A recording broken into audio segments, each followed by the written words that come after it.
Shira. Good to see you, Tim. Thank you so much for coming on. I really, really appreciate it. My sum up of you've worked in customer engagement, group engagement for big brands like eBay, Sephora, spent your time in Silicon Valley. But now you're the director of Fanchismo. Correct me if I was wrong on the pronunciation there. But where you really, really help people own their space and own their brand. And we've talked off camera about why wouldn't you do that. But that's my sum up of you. But for people that don't know you, tell us a bit about yourself. Well, I moved to Australia 18 months ago from 20 years in Silicon Valley. And I feel so fortunate to have been there throughout the major explosive growth of the last part of the last century and the first part of this century. And my attraction to being there and staying there for so long was the incredible power of technology to bring people together. And I've been very lucky to work really in the epicenter of places that do that. First at eBay, where I ran 7 businesses in 7 years, and then really became a specialist in using the internet to bring people who do the same thing together and moving toward a common goal. And then I switched to video games, which were the hot business at the time, and treated all 300 million of my company's global fans like our very best friend, and moved the whole global community forward together, mostly using social media. And then the job that I left to move here was at Sephora, the global beauty conglomerate. And there we created the largest and most impactful online beauty community. Fantastic. What I'm sensing there is, it's very much about community. And one of the awesome things, people doom and gloom on the internet a lot, and it's very easy to, but one of the amazing things the internet's given us is a sense of community. If you're into fly fishing, you could find a community. If you're into pog collecting, you can find your community. Whatever it is, podcasting, for me, you can find your community, and it's not just in forums anymore. It's also run by big brands. So I guess my question to hark on that is, what makes a good community in your eyes? Well, there's a couple of key tenets to that. One is there has to be an organic need. There has to be a proof of concept. So using your brand example, if Kellogg's cereal said, we want to be the ultimate community for cornflakes, well, that's hard to start from scratch.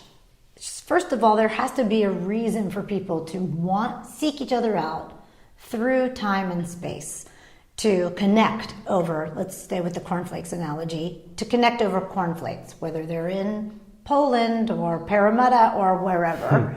So there has to be a need. And I think that is a great way for anybody to start. Search for the community of record of the thing that you love. And then once there has to be something to talk about. So often, and with my clients who are coming to me for advice on their community, they say, we want to start with a community, or we want to capitalize on this community. Starting a community is not easy, but if you do it, you have to start with compelling content that people can only come to you for. Yeah. Or to meet people like them, that only you are the convener. So often I say, what, couldn't you just be the convener? You have the founder, you have the product, you have the stuff. Just convene about cereal, or just convene about whatever it is that people are talking about. Yeah, how important in that process is social listening? With Twitter, with Facebook, with Instagram, with mass amounts of comments and people, talking back and forth. How easy is it now to listen to a customer and then target things on the back end of that? I'm so glad you asked that question. That you levered into one of my favorite topics right now, which is artificial intelligence and its power to listen, which I think is not very good, actually. That nothing in the market today compares with the human eye and ear. still. Yeah. And if you are really trying to get deep insights and nuanced conversation about the next big thing or the real issue that consumers are struggling with, if you're trying to solve a problem, really AI cannot deliver that yet. Yet. So there's a challenge to those people out there. See how you can surface new stuff or do in between the lines listening. But you really have to invest in human capital to get in there to do the listening, and it's critically important. Yeah, it was actually funny. I was having one of those "we're going to solve the world problem" conversations with my friends in the backyard, having a few drinks, and the topic of artificial intelligence comes up, and one of my mates is a tradie, and he's like, "Oh, my skill sets are never going to be taken away through artificial intelligence," and I was like, "Hang on, you're doing high frequency tasks, like eventually it could, but you're still going to," and then, to the point, I was like, you're still going to need that human element driving the core, problem that you're solving. And it's the same with marketing. I like that you said in between listening. Yes. I don't think a computer yet can do that in between listening. So could you expand on? Yeah, I would love to. The job I left in the States was at Sephora. And we had the largest online forum for beauty lovers in North America and arguably the world. And every AI firm pitched us to say, we would like to take a piece of your data and surface trends and insights from the chatter on your forums. And so we said, great, have at it. If we can learn anything new from you, you can get our business. And what they came back with confirmed, rather than showed us anything new, it confirmed what our human moderators already knew. And the great news about our human moderators on that beauty community is that they were also beauty fans. So they were able to really listen by reading to what had never been said before or what arose as a new trend or a new problem to be impactful for the business. And we must have melted down 4 or 5 cracking, bleeding edge AI firms with their technology, because it was like, okay, yes, you've confirmed these 3 trends, but you haven't told us anything that our people didn't already know. Yeah. So I would stake my very best millennial beauty lover against any AI software today and have them go at it, and the millennial beauty lover would win hands down. Yeah, and I'll protect you for 2050, and I'll say, as of March 2020, we're not there yet. Yeah, exactly. We're not there yet. Not there and wait, yet. And I'll tell you what would be terrific with the right AI. Yeah, please. Because it's a really valuable tool. It can be for marketers, absolutely. And for social listening, for basic block and tackling, even the Hootsuites of the world can do topic surfacing that will help you from a support perspective. But we were trying to mine our own data to surface forthcoming trends to help us manufacture products that would beat the market demand. Yeah. And it, like a very deep subject matter expertise community will tell you exactly what they're looking for.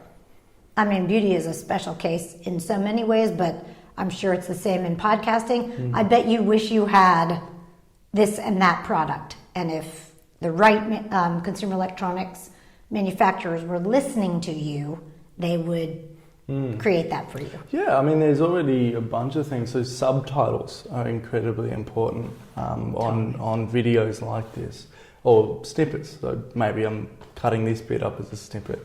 Currently, I don't know how much marketing they're doing, if I can really say, but I'm using a software that uses artificial intelligence to take my entire episode and then transcribe the voice to text within this 40-minute episode. They'll do it in 2 minutes. Wow. That's terrific. Yeah. So there's great applications. I think as long as the people building the AI and the people running the AI have sincere, positive intention, Yeah. then the outcome will be sincere. Yeah, and and then, positive. we could get into an ethical conversation. There's that robot lady that Silicon Valley have made. I don't know her name is, but she's actually given talks on stage. Right. I've noticed, which is fascinating. I think it's, the gimmick factor is definitely there, but... Yeah, practitioners know to ignore all of that. Yeah, exactly. The shiny object syndrome. Something I'm slowly learning with all the gear. Yes.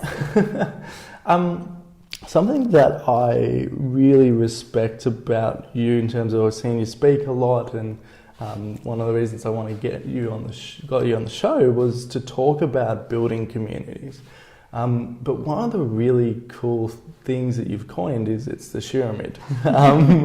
Now this was a tactic that you did back in eBay. I'll summarize it, but I'll get you to do it in depth, where you took the top 10%, I believe, of eBay traders, you brought them into one location, had a conversation with them and went, hey, what's working, what's not?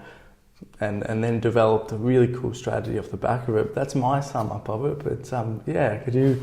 for the listeners, to give a more in-depth explanation of how the Shiramid became a thing. With pleasure.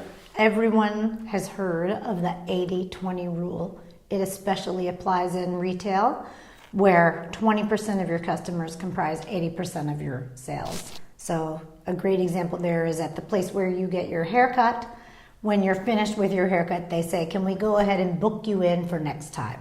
So you're the 20%. You're a regular, they tell their accountant, the accountant projects all of next year based on that 20%. It's funny, I just got this haircut and my barber didn't have that conversation with me. What? Yeah, but that's the thing, with small to medium businesses, they don't have these conversations, and this is why it's important to... So important. While I'm podcasting this stuff, it's important for SMEs to understand these micro things have such a big output. We'll get into that because there's a lot of stuff in community that relates to that, but I won't get off track on the Shiramid. But let's go back to the Shiramid. Yep. So the Shiramid is a way of looking at that 80-20 rule with particular emphasis on online activity. So going back to the eBay example, we knew there was an 80-20 rule, that a certain small number of all eBay sellers comprised a certain large number of all eBay sales. And when we finally ran the numbers, got the data, it was actually 0.1% of all sellers, which was around 1,100 people at the time. This was 15 years ago. Around 1,100 people at the time comprised 92% of total revenue. Now, 1,100 people can fit in a room, and that's exactly what we did. We got them all together, both literally and virtually, and really started asking them what was working about eBay for them. And it varied. There were like 5 different answers. Something like, well, the item that I'm selling is small and fits in an envelope, so it's easy for me to sell, to I'm a specialist in classic cars from the 50s, and since I'm the only game in town, it works for me. And we distilled all those insights into 7 rules of selling on eBay, just from understanding what's working from those 1,100. And after we understood the 7 rules, we created a whole curriculum around it and changed. Actually, eBay's international, they had an international meetup every year. It was called eBay Live. And we changed all the curriculum for eBay Live to be around the 7 rules of selling. And we would just cycle people in. Wow. And therefore, we pushed down all that. That's why it's a pyramid, because it's in this shape. We pushed down all that good learning and grew the whole thing overall, because everyone was gaining the insights of what we learned from the top. Wow.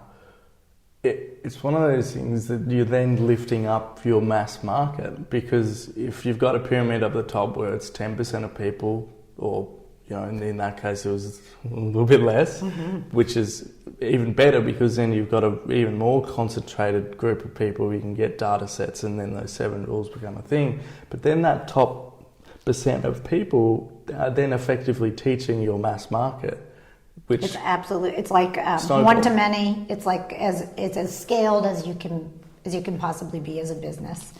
Yeah, and I think any business, because you know who your top,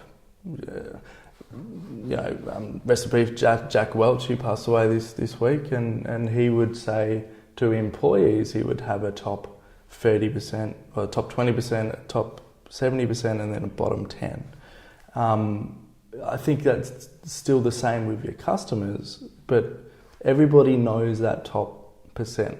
You know, they're probably talking to them on a weekly basis as well because they're doing so much business. So, yes, if you don't know those people, it's a real big shame for the business. Yeah. Why? First of all, to retain them. First of all, they want to feel like they're in a relationship with you.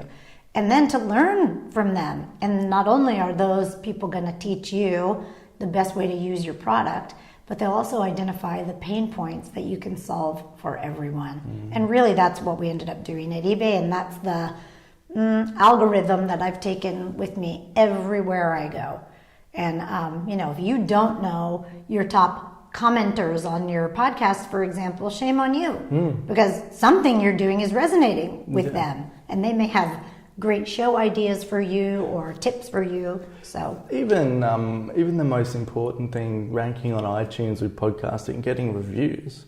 You know, I didn't realize until last week, a friend of mine said, you need to do more, you need to get more reviews. What are you doing? And I say, okay, well, where do I start?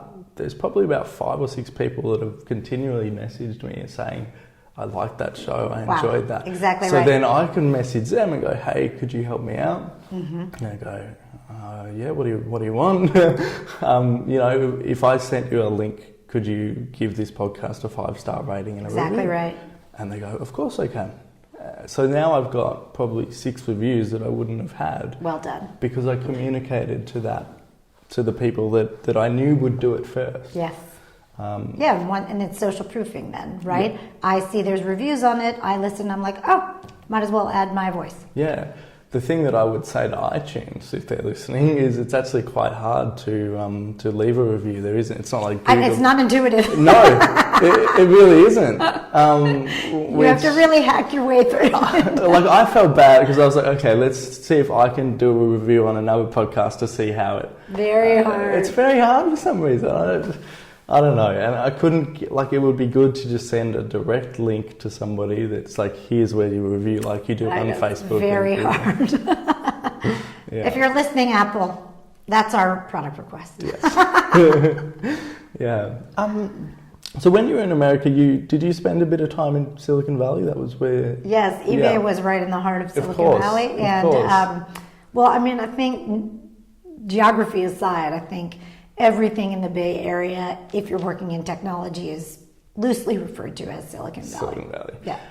My sister, she lives in Lincoln, Nebraska. She's been in Boston, but never Silicon Valley. I was disappointed. I'd love to go there, make that a trip. But can you, explain to me a bit about, because in Australia we're a bit siloed, we don't.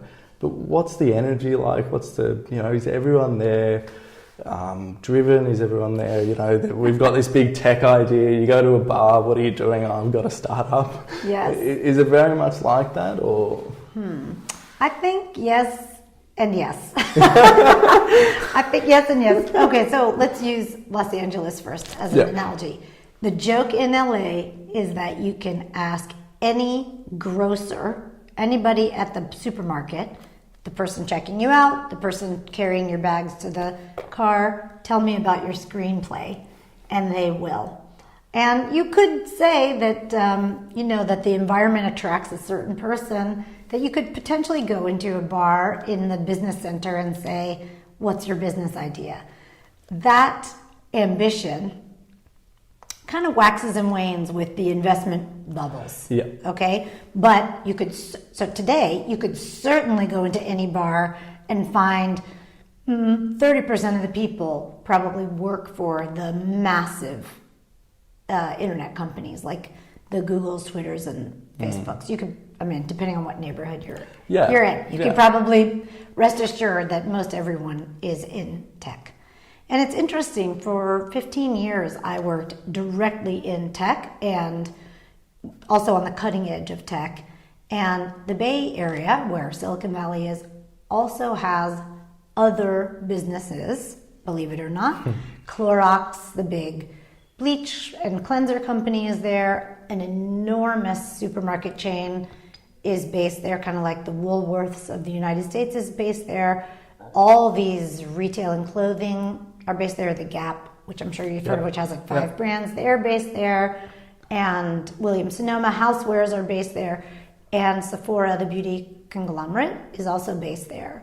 And for 15 years, I was that jerk who woke up every morning and said in the mirror, why would you live here and not work in high tech? Why would you live here and work at a Sephora? And then I got a job there, to like the job of my dreams, to be in a purely digital role at a retailer, and realized how wrong I had been. That because these companies, these traditional bricks and mortar retail, are nested in Silicon Valley, they're the most digital forward retailers on earth. And I'm just so happy to admit to you I was wrong, that really if you love to do something, there's probably an opportunity for you to do that thing in Silicon Valley or elsewhere in a non-traditional background. And in fact, I would argue that I was even happier outside of direct tech, bringing a tech point of view to a more traditional bricks and mortar type world. Definitely. You mentioned a couple of times there, bricks and mortar. People have a lot of fun these days bashing bricks and mortar. They say, it's declining, Amazon's taking over, that kind of thing. But what we actually saw, or what you actually saw, with Sephora, was by building an online community that strongly supported the bricks and mortar store, which I still think there's a massive place for bricks and mortar. I mean, Kmart, for example, I think there's a tag there. Is that a Kmart tag? No, it's Macy's from the States. It's Macy's. No, anyway, so it looks like, but Kmart is a good example here in Australia of bricks and mortar still succeeding. Every millennial female, like a Kmart run is the new Macca's run. But how does, I guess, building a community support bricks and mortar? Gosh, I'm so glad you asked that. First of all, Australia has not yet succumbed to the Amazon effect. It's coming. We should all be prepared. And all the high streets in every neighborhood need to be prepared for that. But the large traditional bricks and mortar that are most under threat in places like the States, there's one thing that they have that an online e-tailer doesn't have, and that's real estate. So the question I would ask if I were in leadership at those places is, what can I do with my real estate that an e-tailer cannot do? Well, one thing I can do is invite all my fans in that catchment to meet me at the store for, at a Kmart, a decorating seminar, or a home decor thing, or this is how you can, or meet the designer, or how to chalk paint one of our tables, or I mean, because I do what I do, I'm in a lot of Australian retailer Facebook fan groups. One of my favorites is Bunnings Mums. Yeah, right. The Bunnings Mums are like, there are 3,000 of them, first of all. Wow. And they are Bunnings' biggest fan, and Bunnings is not in a relationship with them. They don't understand that.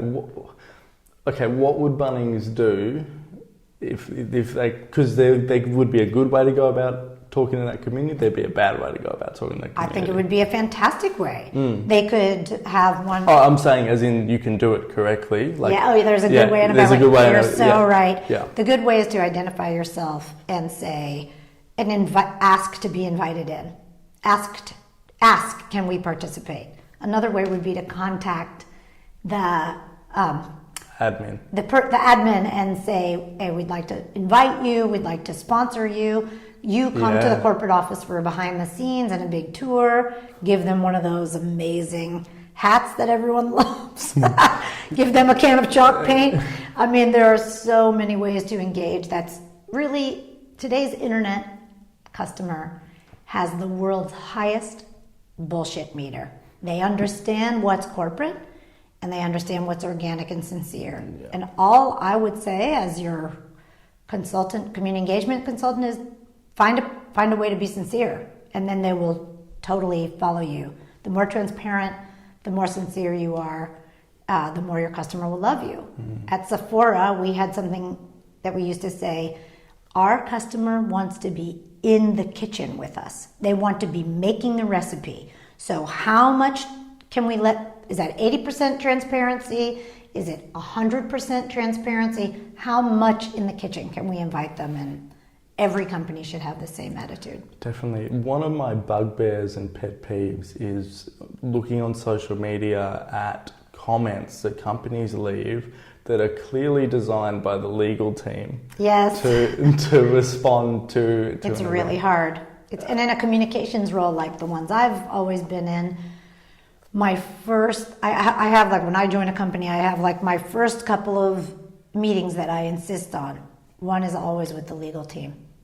And when you go meet the legal team as a marketer, you feel like you're going to the principal's office. You do, but you have to say, look, I'm going to be the front end of your rules. So you tell me the white line. You tell me the bright line that I cannot cross. And I'm going to go all the way up to it. I'm telling you that in the name of transparency to the customer. Because if you're like, why wouldn't you be honest and transparent and open with your customer? And you may have seen this morning, and I'll send it to you if you haven't, the social media manager of Kleenex Australia posted a picture of their warehouse in New South Wales. Kleenex Australia is prepared for the run on toilet paper in this country. They have a city's worth in their warehouse. So the social media was outstanding. Citizens of Australia, calm down. We have enough to see. Oh, that is fantastic, because I was actually thinking this last night. As of filming March 2020, coronavirus in Australia, yes. People are getting frightened. Everyone in Australia is buying toilet paper, and the shelves are empty. Yes. It's the stuff. And I was thinking, because everyone was buying Quilton, I kept seeing Quilton instead of Kleenex. Sorry, Kleenex, we gave you a good shout out, but this is maybe why they put that up. And I was going, okay, I wonder what they're doing to show people how they're going to stock. So kudos. Maybe you'll be able to I'll look it up. I'll look it up. But yeah. you should, I'll show you. Yeah. Who Gives a Crap posted that they ran out. Yeah. And it was sort of a thank you, but sort of a panic of like, okay. Yeah. And then Kleenex was like, we got you covered. Fantastic. Got your bum covered. Got your bum covered. Well done, Kleenex. Yeah. That's amazing. But I want to tie it together. That's a great example of transparency and really connecting with a consumer insight. Definitely. What's going on? We're panicking. Yeah. What have they got? Endless stock. Mm-hmm. So they're just showing you. Yeah, exactly. And I think that does a good job to... Because if you're someone that isn't going out there scared buying toilet paper, I didn't rush to the supermarket, but now it's weekly cycle getting to the point. I can't believe we're talking about toilet paper. Why not? But weekly cycle getting to that point. Oh, we need to stock up, and then I'm looking. Hang on, all these people are going out there buying the toilet paper. But if I look at Kleenex and they go, "We got you covered," what's the first brand I'm going to walk to? That's right. They're stocked up for me. Because it also comes back to quality as well. Because if Quilton have not done that, I'm not saying they have or haven't, I don't know, but my perception is going to be, okay, is the quality not as good? Because now they're rushing to get or they're selling me 2-ply that's actually advertised as 3-ply. Oh, that's so funny. But those are the thoughts as a marketing person at least. But I know Kleenex has given me the confidence to go, hang on, they've got us covered. Genius on so many levels. Yeah, very, very cool. But what that actually is something I'm fascinated about, is the micro things you can do with your marketing. It can be as simple as putting a sticker on your window saying we accept card here. It can be as simple as having T-shirts that ask me who I've been talking to. When I go to a networking event, that conversation now becomes interesting. What are those things when it comes to community building that are on the micro level that make up such a big difference? Yeah, great. Well, there's a couple of examples that I love. First of all, community building doesn't have to cost much. Really, the main cost is the person running it. So everybody listening, it's worth investing in, even as a trial. 6-month trial of managing even the social community will probably yield less churn and more sales, just off the bat. There are so many examples of things that the company controls, such as its level of transparency, to make customers feel like the company is listening and cares about them and wants to hear from them. My favorite example, and it's not any one type of example. The examples run across the gambit of how are they giving me discounts on the things that I love to buy, or paying attention to that, which the loyalty programs at the supermarkets do a great job of. But then it's like, how are they treating me as a person? Do they see me? Do they care about me or want to care about me? And my favorite example there of something in a category I would call surprise and delight is Qantas. It does not cost Qantas or any of the airlines to let you board first if you're a platinum status person. And when you get to go, everybody has anxiety about getting on a plane. Will I like my seat? Will there be enough room for my stuff? Will the person next to me be smelly or whatever? Like, everybody's got that problem. Qantas understands that, and they know that you feel like $1 million if you get to go on first. And they feel great and you feel great, and guess what? It didn't cost them anything. Yeah. It doesn't even cost them the price of a t-shirt. It doesn't cost anything. So my question to companies... It doesn't even cost time. The plane still leaves at the same time. That's right. And, then 30 or 50 people are already seated and settled while the masses get in. It's even better. So my question to all of my clients is, what are the things that you control that you're either not taking credit for, or that you've never advertised, or that you can dial up or dial down, that the customer sees, you can make the customer see as a benefit? And it's not insincere, and it's not marketing, it's just showing that we would like you to have it, or you to have it first, or you may not know that you get free deliveries from us, but you do get them, and here's a free one for next week. It's almost going that extra mile in a sense, but yeah, and you have to audit all the things you do and do customer research to understand whether people understand that you should get credit for it. And that's one of the reasons why I say community management, online customer engagement in general is both an art and a science. So you use the science to do your research, watch consumer behavior, actually get quantitative research, and the art part is then what do you do with that? Definitely. I'd love to actually get into what you're doing with your clients at Fanchismo as well, where you're really taking all of these lessons from Silicon Valley, eBay, Sephora, and now you're bringing it to Australia, or brought it to Australia. But I guess to kick this off, do you have an example of a client you've worked with or you're working with that when you think of this example, you sort of took them from maybe no community to community, and it sort of makes you smile when you think, there we go, you got it, because you smiled. So I'd love to know that. So one thing I offer as a strategic engagement consultant is the following. I know how to love a customer. In fact, I love your customers. And I don't care who they are. You tell me who you want to engage, the listeners who didn't comment, and I will make them love you so much that they feel like they're cheating on you if they go somewhere else. So that's my promise. How do I do that? I sincerely and openly love them. How do I teach you to do that? I force you to get to know them. So I can think of 3 examples. All are B2B examples. They're clients that I worked with since I've moved here 18 months ago. One are Afterpay, and they have several tiers of merchant customers that work with them. There's enterprise, like the Kmarts. There's small, medium business, which is the bulk of all industry all over the world. And then there's sometimes in specialty as another segment. Well, they had never done a small, medium business communications strategy. And so I came there and did my special brand of art and science. I spoke to some of them. I surveyed the rest of them.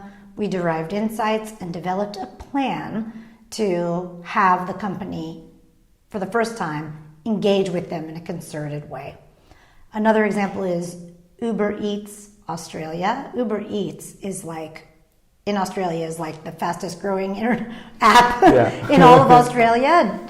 It's probably because all of you are middle class and love to eat.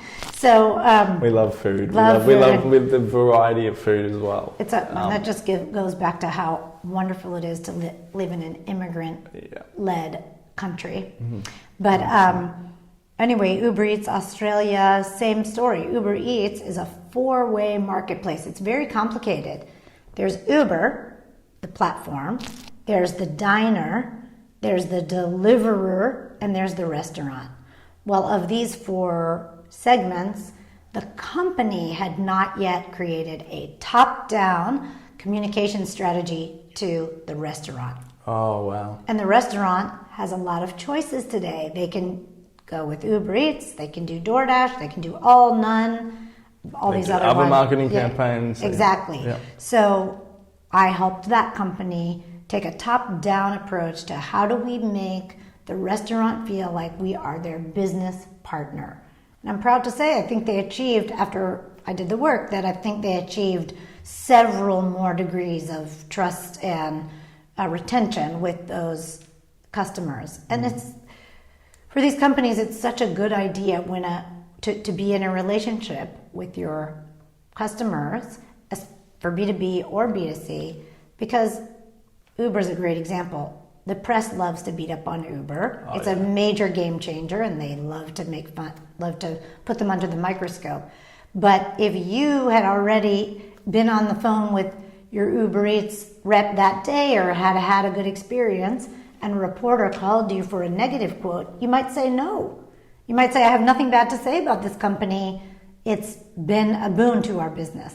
And all you need to do in Melbourne, where we live, is go stand near the till of any restaurant, and you can hear the bing, bing, bing of the Uber Eats orders coming in to know that they're doing something right. Yeah, definitely. I'd love to, I guess, we don't want to divulge all of your Black Book secrets, but was it a matter of really increasing that communication? Like you said, you know, if we have people talking to our restaurants on a daily, weekly basis, then they're going to be happy? Or what was it, do you think, was, a click over for Uber Eats that really developed that relationship further? Well, yeah, it's different for every client. Correct. Yeah. It's different for every client, but, you know, it has something to do with, which I wish I could say there was a blueprint or a formula, but there isn't. And I'm happy with that answer because it keeps it interesting for me. But there are some things that are common, which is, well, how are you listening to them? What do you know about them today? How do you know that? And we just start with that kind of body of questions. And so some clients say, well, we think they want this, and so I say, well, let's go out and test the hypothesis. Yeah. By speaking to them, by surveying them, by trying to distill those insights, just like we did with the 80-20 of the eBay power sellers back in the early days. So we try to distill those insights and then use it to craft a whole communications strategy and outreach strategy, which, Tim, it might result in, we didn't have a newsletter to restaurants that's monthly, weekly, fortnightly, and now we do. So it's like, you know, maybe they don't have the staff to produce something like that. Maybe in 6 months they will. So you don't have to boil the ocean with every insight. Like, a great question to ask is, how might we increase that level of transparency over time. And so today we only have one person. We'll have the budget to hire 2 more by the end of next year. So how do we dial it up over time? And that's why it changes from client to client, because they don't always have the resources to absorb the insight. Yeah, but I think the cool thing, and I might actually end it on this note, because it ties back to the pyramid, and really your key philosophy is it's talking to your actual customers who really love you, using those insights and spreading it across the entire business. You're absolutely right. And really my question is, why wouldn't you? I mean, even your business of broadcasting has grown because your material, like the people who you interview, are people that you follow, you're loyal to, and they already trust you, like me and you. So of course I would invite you into my office to talk to me today. Exactly. I'd love for you to see how the coffee is made. Exactly. It was a good coffee.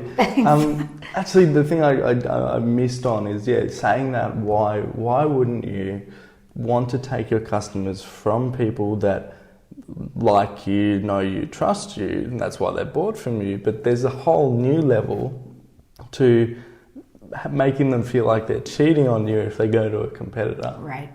So actually, I think you'd probably be able to expand on that a little bit more, and I'm giving people 5 more minutes here, which is good. This happens in good podcasts. That next level of the feeling of cheating, how does that come about? If they feel like if your customers feel like they are in a relationship with you, that's true, that's sincere, they will find reasons to stay with you. Yeah. So the competitor comes knocking and they're like, why would I ever do another podcast about business? I did Tim's. Why? So it's really just a very simple calculus. Companies should want to transcend the transactional and be in an emotional relationship with their customers. It's not that difficult. Open your business heart to your customer. And all the things we talked about today, increasing transparency, asking them how they feel, surveying them if you don't feel like talking to them, just reaching out in some way can get you there. And we have the tools to do it. Yes, at scale. At scale. Yeah. SurveyMonkey, Facebook. Facebook, Comment, Twitter, Instagram comments. Reddit even. Reddit.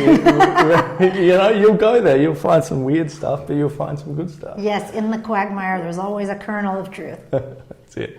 But I've got 2 more questions. Then we'll wrap it up. My first one is, what's coming up for you in the next sort of 6 to 12 months that you're really excited about? It might be a challenge that you're excited to get over, or it might be, something you're really, really pumped about doing. But what's coming up? Well, it's both a challenge and an excitement. I feel like lately, a lot of my Australian clients are having a hard time thinking about accessing the love they feel for their customers.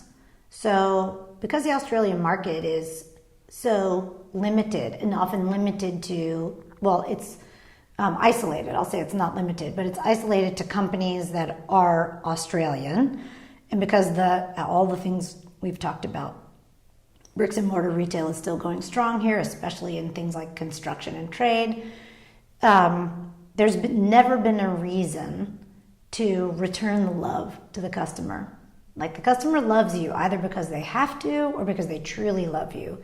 So I see, in this market anyway, an enormous opportunity to unlock the love from the company to the customer.